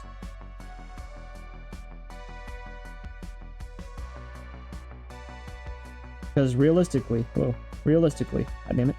Come on, there we go. Realistically, who cares or who's noticed this? Who cares? Who has noticed this? No one gives a shit. That's the answer. Remember when we talked about this belt buckle here that's actually flush with the belt? It's not lifted off the belt like an actual buckle would be. Who cares? No one. No one gives a shit. How about the fingers not being like completely done up like 100%? Who cares? Who notices? So there are things that you don't have to worry about. And I think this is a message that a lot of anime artists probably put out there, is so long as your character design is fucking phenomenal, a lot of people are going to overlook these very, very small and insignificant things about the anatomy of your fingers, or the orientation of your ankle and foot and how that's supposed to be. Because overall, people are just looking at the design and like, God damn, Ambi's fucking hot. This is really cool. I love this character. So that's the other thing that I have learned, is don't worry about complete anatomical completeness. And that just tells me that I just need to get my basic form down, make sure that it's right, make sure the most interesting areas of my character are good, and the rest of it is whatever. So there you go. Anything else I have learned? Thinking. I mean, I think this is pretty good, though. Again, these are actually things that I had not considered with my own artwork that I've done. And all the artwork that I've accomplished and things like that, I've done because I've looked at a lot of references. I haven't really gotten to a stage up until very recently, probably within this last year, of actually compiling and making my own characters with my own bases and my own things. And through that, I have realized that this right here is some of the concepts that I am missing from my own artwork, and that Hoyoverse has taught me, the artists have taught me through just going through and designing their own character. And hopefully in the footsteps of the Hoyo artist that made Ambi. That's all I can hope for, right? So, alright. Well, I think we have done a fantastic job. I think we have done Ambi justice. I think we have done everything in our power at this point in time to really dissect this artwork and understand how the artist would have possibly, allegedly, maybe had come up with drawing Ambi. And all we lack left is doing a complete black line art. So making the final line art of the character and then going through and doing coloring. And of course, as far as that's concerned, we will do that on another stream. And I really do hope that you all have enjoyed this. I've been really enjoying this process. This, like I said, has taught me a lot. That's 8 to 9 things, if not more, that I have really learned through this process and learned more about myself and how I can up my game on making better anime characters. And of course, the goal with this is I plan to make a character that I believe would fit comfortably in Hoyoverse's Zenless Zone Zero. That is the goal with this whole entire thing. I already have the idea in my head. I think the character I have in my head, a lot of people would love this character and would love to see it in the game. And so that is why I'm doing what I'm doing. And that all being said, though, again, for all of those that came in, Chris said that. Appreciate you coming in real quick and saying hi and all that good stuff.